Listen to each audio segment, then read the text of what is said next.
Hello दोस्तों, welcome to the square boy. तो चलिए 2023 के फर्स्ट वीक की फर्स्ट मंथ की बिजनेस न्यूज शुरू करते हैं। मेक इन इंडिया इनिशिएटिव के अंडर में ही प्रधानमंत्री नरेंद्र मोदी जी का ये एक विज़न है कि 2023 तक वो फ़ोन के एक्सपोर्ट्स को 1 लाख करोड़ तक टच कर देंगे। ये सारे के सारे मेक इन इंडिया के इनिशिएटिव के अंदर में आता है। मेक इन इंडिया इनिशिएटिव क्या कहना चाह रहे थे मेनली ये कि जितने भी डोमेस्टिक मैन्युफैक्चरिंग हब है, इंडिया को प्रधानमंत्री Narendra Modi ji global manufacturing hub के रूप में देखना चाहते हैं आने वाले कुछ सालों के अंदर, और यही इनका टारगेट है। इसी के लेकर के इन्होंने make in India initiative start किया हुआ था। अब बात करते हैं नेक्स्ट न्यूज़ की।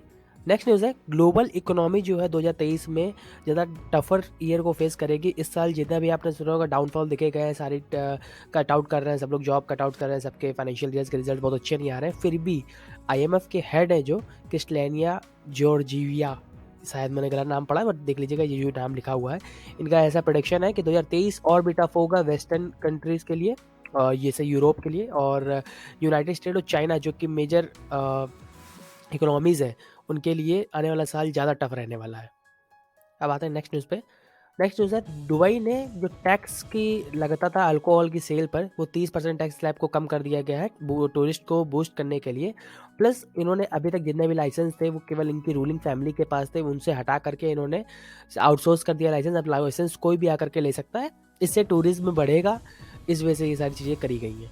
और इनको टूरिस्ट बढ़ाने की नीड क्यों पड़ रही है अगर आपको पता होना चाहिए तो यूएई इस समय जो है वो एफएटीएफ की ग्रे लिस्ट के अंदर में आता है, जिसकी वजह से सैंक्शंस लगे हुए हैं यूएस की तरफ उसके ऊपर।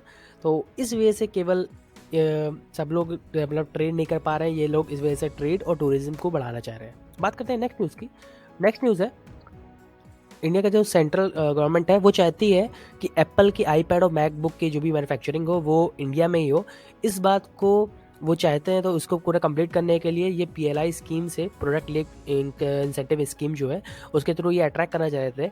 अभी तक ये 7,500 करोड़ के इंसेंटिव दे रहे थे, बट क्योंकि इन्होंने देखा कि एप्पल इतना इंटरेस्ट नहीं ले रहा है तो अब ये 20,000 करोड़ तक के इंसेंटिव दे रहे हैं आईटी हार्डवेयर मैन्युफैक्चरिंग के लिए, प्रोडक्ट लिंक इंसेंटिव स्कीम के अंडर में, कि यहाँ पर आकर एप्पल अपना आईपैड और मैकबुक की प्रोडक्शन करे। बात करते हैं नेक्स्ट न्यूज़ की। नेक्स्ट न्यूज़ है ये अपने जो आईटी मिनिस्टर हैं राजीव चंद्रशेखर जी, उन्होंने ऐसा बोला हुआ है कि जितनी भी बेटिंग्स होती हैं गेम से वो अब अलाउ नहीं रहेंगी। ऐसे बात उन्होंने एक ड्राफ्ट में लॉन्च करी हुई है। ये बात के लिए भी पास होगा, सारी चीज़ें कंफर्म होंगी तो पता चलेगा कि ऐसा बात एक्चुअल में होगा कि नहीं होगा। और होगा तो मेरी समझ से तो ज़्यादा अच्छा है। जो एमपीएल और ऐसे सारे गेम्स होते थे उनमें बैटिंग जो लगती थी कि आने वाले टाइम में इस ने रन बनाएगा या ये रिजल्ट ऐसा रहेगा, इसके हिसाब से जो बैटिंग होनी उस पर ये बैन लगाने के लिए इन्होंने ये ड्राफ्ट एक पास करा हुआ था। बात करते हैं नेक्स्ट न्यूज़ की। तो नेक्स्ट न्यूज़ है जितनी भी गवर्नमेंट की रजिस्टर्ड फर्म्स हैं जो एनएससी और बीएसई में रजिस्टर्ड हैं, उनके लिए जो पब्लिक शेयर होल्डिंग नॉर्म्स होते थे, अगर आपको पता नहीं है तो बताना चाहूँगा, जो पब्लिक शेयर होल्डिंग नॉर्म्स होते हैं उनके लिए कंपनीज़ को एटलीस्ट 25% डाइल्यूट करना होता है 1 साल के अंदर अंदर मार्केट में। अदरवाइज वो ज़्यादा मेजोरिटी स्टेक को होल्ड करके रखते हैं तो मैनिपुलेट कर सकते हैं अपनी कंपनी के स्टॉक्स को। ये मैनिपुलेशन ना हो पाए या फिर ज़्यादा बायस ना रह पाए, इस वजह से 25% मिनिमम स्टेक्स को आपको कंपनी में मतलब मार्केट में ला के रखना चाहिए। ये एक नॉर्म बना हुआ था ऑलरेडी। ये केवल गवर्नमेंट की जो भी होल्डिंग वाले कंपनीज है उनके ऊपर ही लागू रहता है। ये चीज़ के लिए ही अपडेट आई हुई है जो कि बिजनेस स्टैंडर्ड के आर्टिकल में बताई जा रही है। स्पेसिफिक कुछ पीरियड के लिए ये सारी चीज़ें कंपनीज के लिए नहीं रहेगी, बाकी पहले भी अभी तक नहीं थी। जिन्हें गवर्नमेंट ओन कंपनी है उनके लिए आने वाले टाइम पे अगर कुछ आता है तो बताया जाएगा। बात करते हैं नेक्स्ट न्यूज़ की। नेक्स्ट न्यूज़ है यूपी ने यूएई के साथ 18,590 करोड़ का एमओयू साइन करा हुआ है। सेम इसी के साथ इसी हफ्ते में एक और न्यूज़ आई कि यूएस और कनाडा के साथ भी 19,265 करोड़ का इन्होंने एमओयू साइन करा हुआ है। अगर आपको पता चले तो बताना चाहेंगे, यूपी लगातार बहुत ज़्यादा तेज़ी से लगा हुआ है कि एमओयू साइन कर रहा है, काफ़ी सारे फंड्स को रेज़ कर रहा है और यूपी में फंडिंग को, निवेश को बुला रहा है। ऐसा देखा गया था अभी बीच में ही, ये यूपी में ये पिछले कुछ दिनों के अपडेट्स हैं कि एमओयू किन-किन के साथ साइन हुआ। यूएई और यूएस कनाडा तो बता दिया था। प्लस इन्होंने सिंगापुर से भी कुछ फंडिंग रेज़ करी हुई थी, एमओयू साइन करा हुआ था सिंगापुर के अलावा। प्लस सिंगापुर के अलावा भी इन्होंने ऑस्टिन यूनिवर्सिटी के साथ भी एमओयू साइन करा हुआ था। ऐसे कई सारे फंड्स ये बुला रहे हैं अपने स्टेट में, अपने जिला डिस्ट्रिक्ट में, अपने स्टेट में।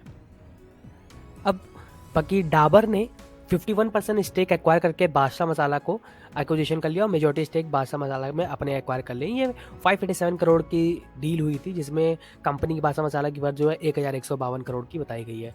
ये बादशाह मसाला वही बादशाह मसाला जिसके आपको ट्यून सुना होगा, स्वाद सुगंध से राजा बासा मसाला यही वाले टोन वाला जो है बासा मसाला को इन्होंने एक्वायर करा हुआ है। 1152 करोड़ की कंपनी की वर्थ बढ़ाते हुए 51% स्टेक इन्होंने एक्वायर कर लिया है। बात करते हैं नेक्स्ट न्यूज़ की।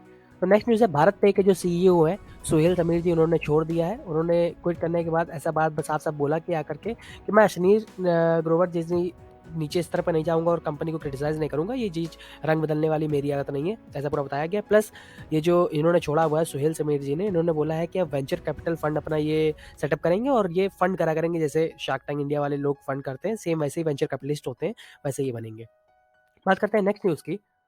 नेक्स्ट न्यूज़ है कि एप्पल की वैल्यूएशन काफ़ी ज़्यादा घट गई है और इस समय 2 ट्रिलियन डॉलर से भी कम की वैल्यूएशन में एप्पल आ चुका है।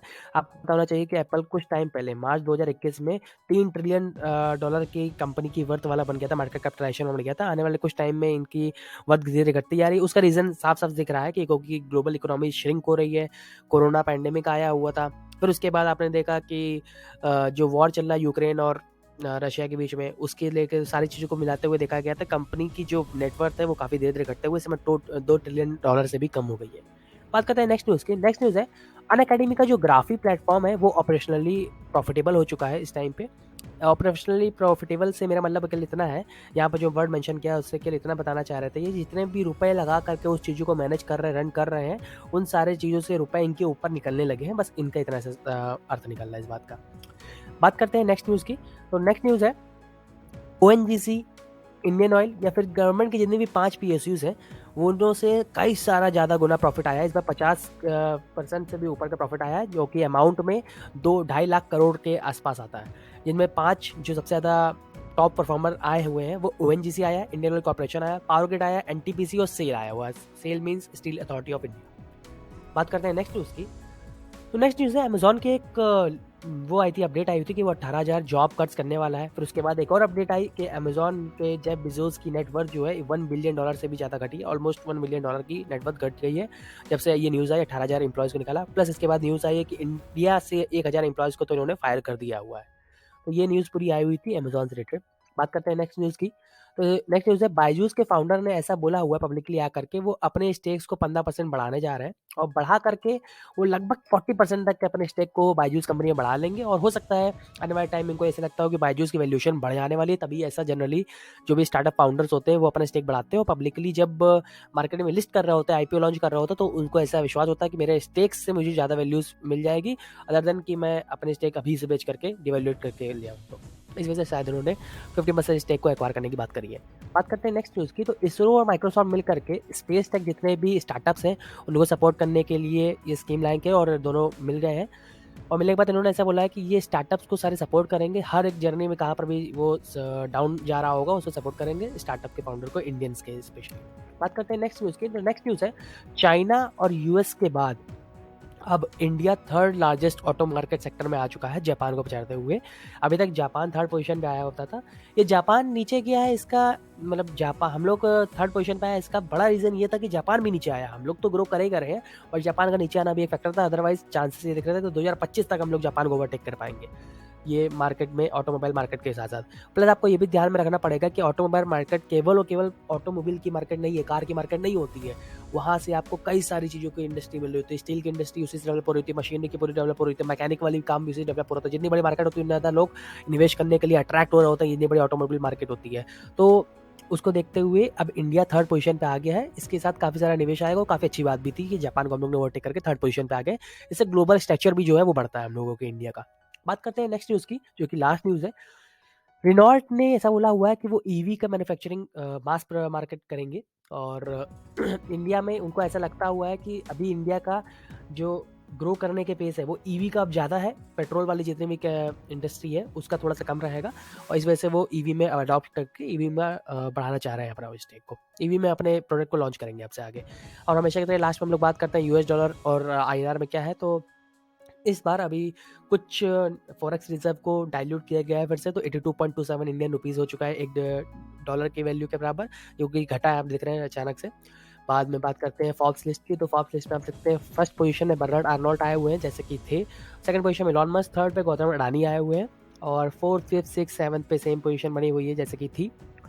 देन 8 टू 14 पोजीशन में, 14 में आप गूगल के सीईओ देख सकते हैं और 11 में देख सकते हैं, बाकी 8th पोजीशन में मुकेश अंबानी है। ये आज की पूरी बिजनेस की और स्टार्टअप से रिलेटेड अपडेट थी। मिलते हैं आपसे अगले वीडियो में, तब तक के लिए धन्यवाद। जय